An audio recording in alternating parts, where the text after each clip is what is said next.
welcome to another Fight of the Night review. This is for the Fight of the Night that took place last night at the UFC fight card on ESPN. Calvin Kattar versus Dan Ige, but that was the main event, and not the Fight of the Night, but the Fight of the Night instead was the first fight on the main card between Abdul Razak Alhassan and promotional newcomer making his debut, Mounir Lezzaz, and as always we're going to try and break it down round by round as best we could. This took place at the Flash Forum in Abu Dhabi in the United Arab Emirates, so I apologise for my flub, so we're going to get on with the fight now. So the fight begins and both men are quite respectful towards each other. They both start measuring with leg kicks, and then almost immediately after those leg kicks are done, Abdul goes straight for a flurry. I mean, he backs Lezzaz up and he lands a ton of punches. Like, he's blasting him really, really hard with a lot of shots, staying close in the pocket with him. Lezzaz is doing really good defense. I can English well. He's got really good head movement going on. He does some really good blocks. He manages to sort of push away from it a bit. He lands a couple of good counter moves on his own. One particular counter move he has that he lands quite a lot is a right knee that goes straight up the middle.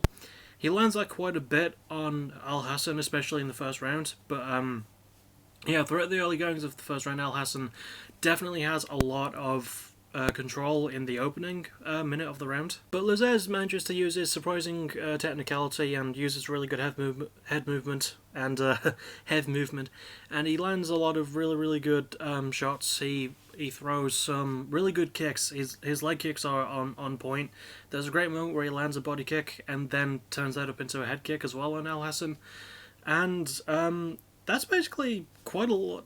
Basically just what round one was. It was a really exciting stand-up war. It was very technical on both sides. I'm not doing the greatest job of describing it, but I'm trying my best. Let's see. Lezzaz did land some really good punch combos too, but it was mostly focused on diversity. He landed shots to Alhassan's head as well as to the body and legs, whereas Alhassan was focused mainly on punching Lezzaz really hard in the face. And he did land a lot of that. He had really great flurry at the start of round one, near the end of it, but I think around the midway point of round one is when Lezzaz did start to pull away with it a bit more with his technicality. And all in all, I think round one does a bit narrowly go to Lezzaz. Of all the rounds on this fight, this is definitely the closest. And I feel like Abdul did a lot of really, really good work here, but it was definitely Lezzaz who managed to pull away with it. Then we get to round two, and Lezzaz is almost instantly landing a lot more really good technical stuff, lands some really good leg kicks. He tries to stay outside of Alhassan's range, which is probably a smart thing because Lezzaz is taller and Alhassan is probably a lot more powerful, even though they're both quite well known for their knockouts. Lezzaz is like, he's a newcomer, so I don't know anything about his past, but I've seen Alhassan knock a fair few people out, so yeah, I could see why Lezzaz would want to stay out of his range. He uses some really good leg kicks, especially to the calf and thigh. Like, he lands a lot of those. And Alhassan gets caught with a takedown. But he gets caught with a couple of these around too. But each time he gets caught with them, he goes for like a guillotine choke. And the referee in this fight was Dan Moverheady, who I think is like going to be the main ref for these cards in Abu Dhabi. And he apparently doesn't like wrestling a lot, because when Lezzaz took down Alhassan and started to gain like a better position, Moverheady would just decide to break them up. He did this twice in round two, one near the midway point and another time near the end of the round.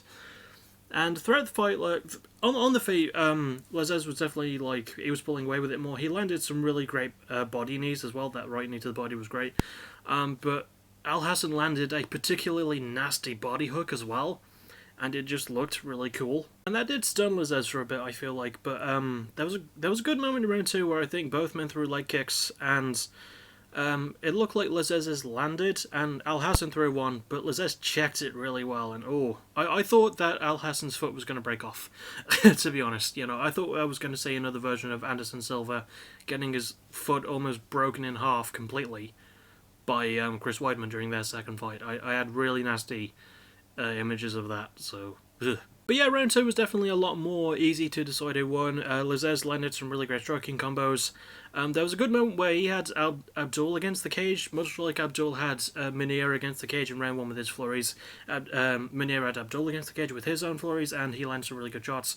And Abdul didn't really bother going defensive, so he just like slugged his way out of it. It was kind of badass, actually. But yeah, round two was definitely Lezzaz like becoming a bit more of the clearer winner of this fight, which he would win, spoiler alert, by unanimous decision. In round 3, the pace is a lot different. Abdul almost immediately goes for a takedown, and he has Mounir against the cage a lot in this fight. And he does some really good like tosses, and he gets a couple of takedowns on Lezzaz.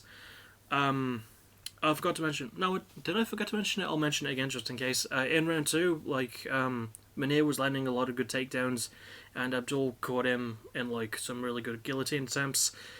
Sort of the same in round 3. As soon as the like midway point came across, because up to that point Abdul was sort of controlling it a lot with his grappling and wrestling, which I didn't really expect from him. They did pull away, land some really good strikes, and Lezzaz went for his own takedown and landed it, and again Abdul went for a sort of choke. It wasn't really fully in position for a guillotine, and it looked like he was trying to go for a Von Flue choke. And this is the weird thing that baffles me about round 3 in particular, right? So in round 2, I already said that the referee, Dan Moverheady, broke up the fight twice on the ground when Lezzaz was moving into a better position for himself to make more offense. In round 3, there was a lot of points where both men were just like clinched up against each other against the cage, doing nothing, and Moverheady just decided that was fine.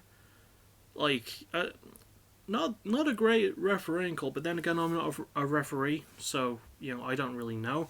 But I just thought that was a bit baffling. But yeah, as soon as Lezzaz lands his own takedown, he manages to mount up on Abdul, lands some really good knees to the side of the body, lands some really nasty elbows. There's one particular elbow that I felt like could have cut Alhassan open. Oh, that reminds me too, this is a surprisingly bloodless fight. There was no actual bloodshed in this one, I don't think. Not compared to the last fight the night I covered. There was quite a bit of blood in that one. Not so much here. Bit strange. Eventually the two men do get up again after spending a lot of time against the cage and on the ground, and the last 10 seconds the both men just start swinging like hell for each other. So yeah, that's the end of the fight, that's the end of the third round, and you know what, it was really solidly entertaining for the most part. Round 3 was definitely like the lowest point for me, because there was like, it wasn't like the grappling wasn't exciting. There was some good takedowns, but there was way too much time in between them. I get the feeling that obviously both fighters would have been tired by this point, but like considering how great the first 2 rounds were, round 3 felt like a tiny bit of a letdown, not a particularly massive one. Also, Moverheady's refereeing was not great. Bisping's commentary was fantastic, though, as was the commentary of the people around him. There was one great moment where he accidentally called Moverheady Leon Roberts, and then one of those corrected him, and he was like, "Oh, sorry."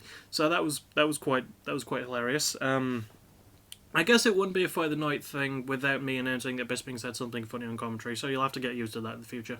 And yeah, all in all, I feel like if this were just the first 2 rounds alone, this could be a fight of the year candidate. With the third round included, it does bring it down a little bit. But I still recommend searching this one out. This was ridiculously entertaining, great striking. Lezzaz, like, really impressed me with his debut. He looked fantastic throughout this entire fight. Alhassan, he was obviously really great too. I don't really have a lot else to say, so I'll just sort of like ramble a bit before I actually sign off. So before I do go, I want to say thanks to everyone I've messaged and bothered about like giving me bands to cover for the next season of Backtracking. You've come through with a lot more than I expected that I haven't covered yet, which has been quite the nice surprise, so I'm really glad that's actually been happening. And also I want to thank everyone who tuned into PBW this past Tuesday night, my first PBW stream on Twitch. I'm hoping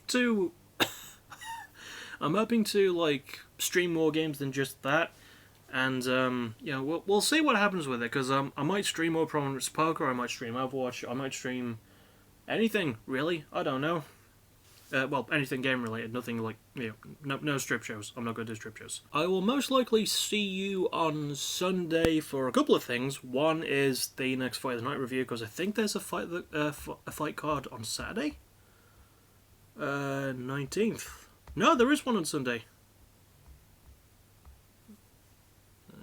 Yeah, so you'll see me on Monday for that. So you'll only see me on Sunday for one thing, even though you won't technically see me.